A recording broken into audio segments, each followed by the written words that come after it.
지수 모두 하락했고 낙폭도 상당히 컸어요. 네, 맞습니다. 상승 출발했던 뉴욕 증시가 주르르 흘러내렸습니다. 전장에 이어 하락 마감하면서 지난주에 보여줬던 상승세를 찾아볼 수가 없는데요. 지수를 보시면 다우 지수가 1.56% 하락을 했고 S&P 500 지수가 2%, 나스닥 지수 무려 3% 가까이 빠졌습니다. 이렇듯 장 초반 상승세를 지키지 못하고 하락한 이유는 실망스러운 경제 지표에 있습니다. 컨퍼런스 보드는 6월 소비자 신뢰 지수가 98.7을 기록했다고 밝혔습니다. 5월 103.2에서 내려온 수치로 다우존스 전망치 100을 하회한 것은 물론 2021년 2월 이후 가장 낮은 수준이었습니다. 실망스러운 결과는 미 연준의 공격적인 금리 인상으로 경기 침체가 발생할 수 있다는 우려 때문이었습니다. 컨퍼런스 보드는 5월 기대 지수가 66.4로 2013년 3월 이후 가장 낮았다고도 밝혔습니다. 올해 하반기에 성장이 더 약화될 것을 시사할 뿐만이 아니라 연말까지 침체 위험이 증가한다는 것을 의미합니다. 경기 침체는 시장이 주목하고 있는 키워드인데요. 인디펜던트 어드바이저스의 최고 투자 책임자는 만약 경기 침체를 피한다면 현재 밸류에이션이 적절하지만 침체기에 돌입한다면 증시가 추가 하락할 것이라고 말했습니다. 증시가 지속적으로 바닥을 탐색하면서 변동성을 보일 수밖에 없는 이유일 겁니다. 한편 실망스러운 소비자 신뢰지수 발표 이후 소매주가 하락세를 보였습니다. 홈디포와 메이시스가 4%대, 로우스가 5% 이상 떨어졌습니다. 심지어 예상을 웃돈 회계연도 4분기 실적과 매출을 발표한 나이키도 7% 가까이 떨어졌습니다. 가이던스가 실망스러운 탓도 있었을 텐데요. 월가에서는 나이키의 목표 주가를 줄줄이 하향 조정하고 있습니다. 경기와 밀접한 연관이 있는 반도체주도 크게 하락하면서 부진했는데요. 엔비디아, AMD 5%, 6% 이상 하락을 했죠. 하지만 퀄컴은 달랐습니다. 애플이 2023년 아이폰에 퀄컴의 모뎀을 사용할 수 있다는 전망이 제기되자 퀄컴의 주가 3.4% 올랐습니다. 미국의 시가총액 탑10 함께 보시죠. 탑5 일제히 하락을 했는데요. 애플이 3% 가까이 하락을 했고 마이크로소프트와 알파벳은 3% 이상, 아마존과 테슬라는 5% 이상 하락을 했습니다. 시총 6위 버크셔 해서웨이도 1.3%가량 하락을 했고요. 또 이어서 시총 순위에 변동이 생겼습니다. 존슨앤존슨이 2.8% 하락하면서 시총 8위로 떨어졌고요. 유나이티드 헬스그룹 탑10 중에 유일하게 상승 마감을 했죠. 0.5% 오르면서 시총 7위로 올라갔습니다. 이어서 메타가 5.2% 하락을 했고요. 비자도 2.6% 떨어졌습니다. 유럽 주요국 증시는 상승 마감했습니다. 세계 제2의 경제대국인 중국이 코로나19 규제를 완화하면서 유럽 증시에 훈풍이 불었다는 분석입니다. 2,700만 원대에서 불안하게 횡보세를 보였던 비트코인 가격 2,600만 원대로 떨어졌고요. 오전 7시 기준 계속해서 2,600만 원대에 거래되고 있습니다. 미국이 러시아산 원유 가격 상한제를 추진한 가운데 이 사우디아라비아와 아랍에미리트가 원유 생산량을 크게 늘리지 못할 것으로 보이자 국제유가 3거래일째 랠리를 이어가고 있습니다. 8월물 WTI 배럴당 111달러 선에서 거래를 마쳤습니다. 미 10년물 국채금리는 3.177%를 나타내고 있고요. 원달러 환율은 3거래일 연속 하락하면서 어제 1283원 40전에 마감했습니다. 서학개미 브리핑은 잠시 후에 전해드리겠습니다.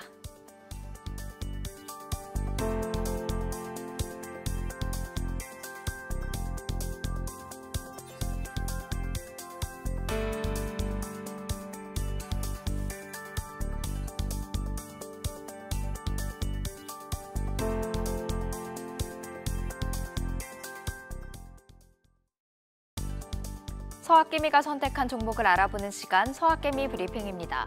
어제자 집계 기준 순매수 결제 금액 탑10이 준비되어 있습니다. 10위는 시네마크입니다. 미국의 영화관 체인인데요. 디즈니와 협업해서 토르 러브앤썬더 NFT를 발행한다는 소식을 전했습니다. 영화관 관련주는 대표적인 리오프닝 주이기도 하죠. 작년부터 주가는 10달러 중후반대에서 횡보하고 있습니다. 9위는 FNGU가 아닌 FNGD입니다. 뉴욕 증시의 대표적인 기술주 10가지를 모아놓은 팡플러스 지수를 역으로 3배 추종하는데요. 줄곧 FNGU가 러브콜을 받았는데 서학개미가 FNGD에도 관심을 갖기 시작했습니다. 8위와 7위는 각각 중국의 전기차 시장 또 클린에너지 시장에 투자할 수 있는 ETF입니다. 최근 서학개미가 중국 증시에 적극적으로 투자하는 모습 보이고 있죠. 6위 비콘홀딩스는 홍콩의 건설 엔지니어링 회사입니다. 탑5 이어서 확인해 보시죠. 서학개미가 에너지주에 대해서는 낙관적인 전망을 가지고 있습니다. 미국의 대형 에너지주 10가지를 담고 있는 NRGU가 5위를 차지했습니다. S&P 바이오테크놀로지 셀렉트 인더스트리 지수의 일간 수익률 3배를 역으로 따르는 LABD도 선택을 받았습니다. 바이오테크놀로지는 보통 투자 비용이나 기간이 길다 보니까 이 경기 침체 우려가 있는 상황에선 투자하기 쉽지 않은 분야겠죠. 그래서 역 ETF를 선택하신 것 같습니다. 그간 속스에 러브콜을 보냈던 서학개미가 SOXL로도 돌아섰습니다. 반도체주 상승을 기대하는 SOXL이 3위에 올라와 있고요. 2위는 나스닥 100지수 하락에 큰 기대를 거는 SQQQ가, 1위는 테슬라가 차지했습니다. 테슬라는 오늘 새벽 5% 하락을 하면서 $700 선이 재차 무너졌습니다. 지금까지 서학개미 브리핑이었습니다.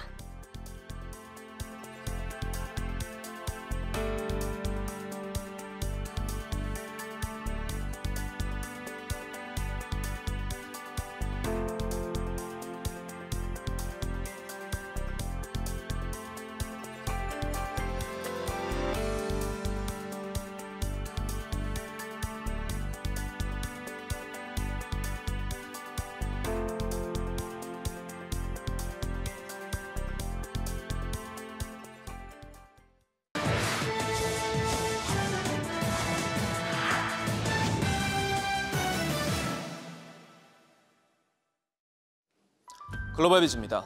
독일 검찰이 불법 배기가스 조작 장치 부착 혐의로 현대기아차에 대한 강제 수사에 착수했습니다.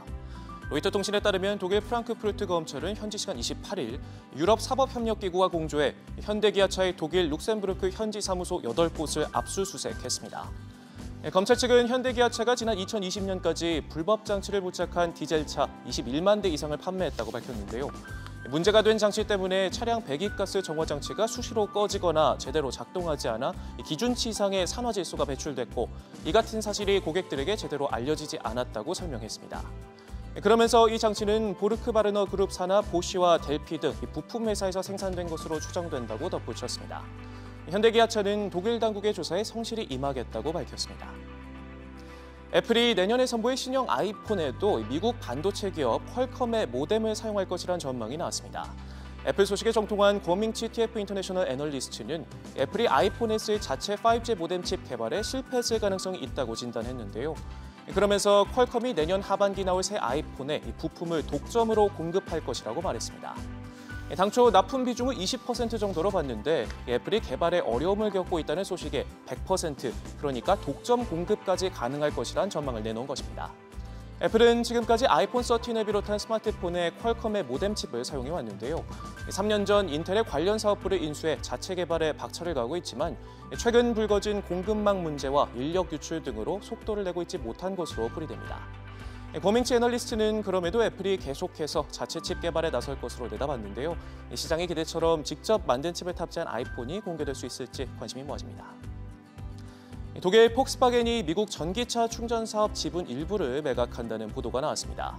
월스트리트저널의 소식통을 인용해 폭스바겐이 일렉트리파이 아메리카 지분 일부를 독일 전기 전자기업 지멘스에 매각해 충전소 확대를 위한 자금을 조달할 계획이라고 전했습니다. 일렉트리파이 아메리카는 이번 거래에서 20억 달러 이상의 기업 가치를 인정받았는데요. 이 협상이 결렬되지 않으면 현지 시간 28일 공식 발표가 있을 것이라고 저널은 덧붙였습니다. 폭스바겐은 일렉트리파이 아메리카를 통해 오는 2026년까지 북미에서 전기차 충전소를 현재 2배 이상인 1,800곳으로 늘릴 예정인데요. 지난해 미국 전기차 판매가 2배로 증가한 만큼 관련 인프라에 대한 투자도 활발하게 이루어지고 있습니다.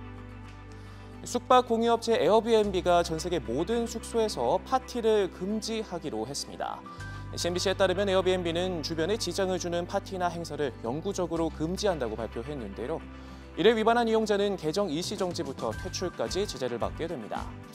에어비앤비는 3년 전 숙소에서 총격 사건이 벌어져 5명이 숨지는 사고가 발생한 뒤 잠정적으로 파티를 금지한 바 있는데요. 이후 코로나19 대유행이 시작되면서 금지 조치를 확대했는데 이번에 전 세계 모든 숙소로 공식화했습니다. 회사는 파티 금지 조치 후 불편을 호소하는 신고 건수가 44% 감소했다면서 금지 조치 효과가 입증됐다고 이번 결정의 배경을 설명했습니다. 지금까지 글로벌 비즈였습니다.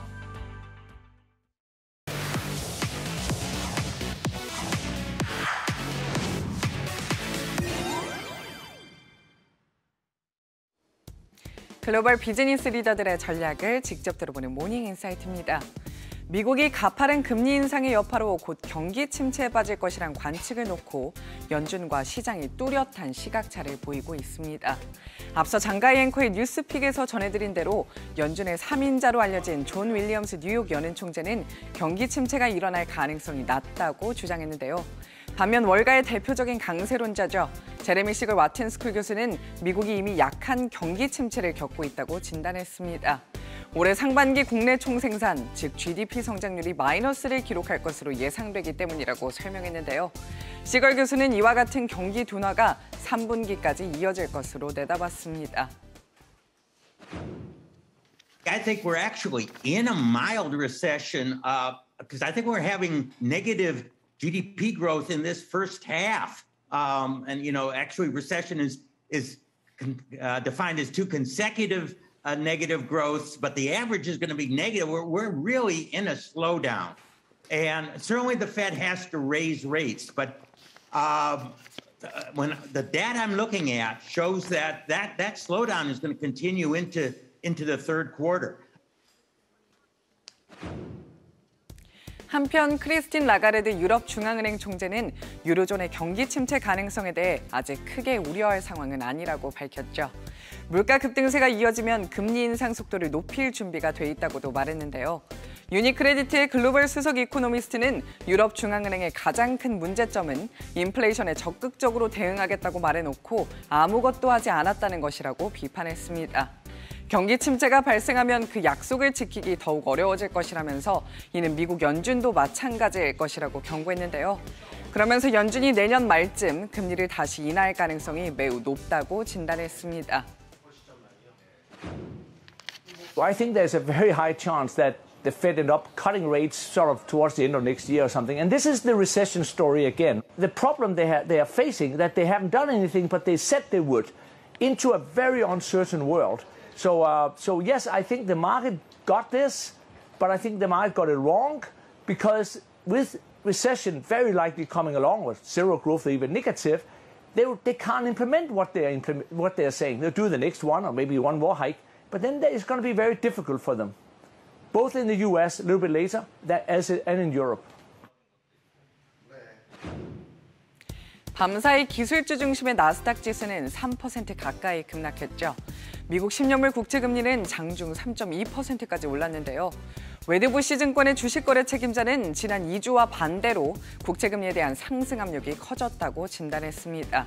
그러면서 이와 같은 국채금리의 상승 압력은 기술주와 같이 멀티플이 높은 종목들에 부정적인 영향을 미친다고 경고했습니다. Commodity prices are tending to move higher. The DBA, like I just said, is moving up a little bit. The good news, bad news with this stuff is this will now push, inflationary and monetary tightening expectations a little bit higher. So that ratchets up. With that ratcheting up, you get this upward pressure on yields, which is what we've seen now this morning. So I talked about yields coming down for the last 2 weeks or a flattening of the curve over the last 2 weeks. Yesterday and today, we've been actually seeing the opposite of that. Mm-hmm. And so as we get this upward pressure on yields, it certainly hurts or negatively affects these high multiple equities like the tech complex.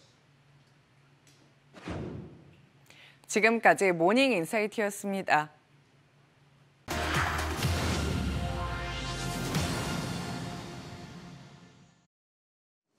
앵커가 콕 짚어 전하는 뉴스픽입니다. 40년 만에 최악의 인플레이션을 잡기 위한 연준의 공격적인 긴축으로 미국 경제가 침체에 빠질 것이라는 우려가 점점 더 커지고 있습니다. 미국뿐만 아니라 다른 나라들도 강력한 긴축 드라이브에 나서면서 글로벌 금융시장에서는 리세션, 이른바 아래 공포가 만연한데요. 주요 투자은행과 전문가들이 연일 경기 침체 확률을 높이는 가운데 국내에서 돈나무 언니라는 별명으로 잘 알려진 캐시우드 아크 인베스트 CEO는 미국 경제가 이미 침체 상태라고 말했습니다. We think we're in a recession, and we think a really big problem out there is inventories, the likes of the increase of which I've never seen this large in my career, and I've been around for 45 years. Consumer sentiment, as measured by the University of Michigan, which we think is the best measure out there, is down to record low levels. 캐시우드 CEO가 지목한 소비자 심리 지수는 5월 58.4에서 이번 달 50으로 떨어지면서 사상 최저치를 기록했습니다. 지난해 초부터 인플레이션 위험을 경고한 레리 서머스 전 재무장관도 경기 침체 가능성을 언급했는데요. 구조적 장기 침체가 일어날 확률을 60% 정도로 본다며 글로벌 금융위기 같은 상황이 재현될 수 있다고 말했습니다. 그렇다면 미 연준의 시각은 어떨까요? Recession is not my base case right now. I think the economy is strong. Clearly financial conditions have tightened, and I'm expecting growth to slow this year quite a bit relative to what we had last year, and actually slow to probably 1 to 1.5% GDP growth for the year. But that's not a recession. It's a slowdown that we need to see in the economy to really reduce the inflationary pressures that we have and bring inflation down. 바이든 대통령 역시 미국 경제의 침체 가능성을 연일 부인하고 있는데요. 우크라이나 전쟁과 중국의 코로나 봉쇄 조치 등 대형 변수들이 여전히 힘을 발휘하고 있어 경기 침체가 올 것이다, 경기 둔화에 그칠 것이다. 이 논란은 당분간 지속될 전망입니다. 지금까지 뉴스픽이었습니다.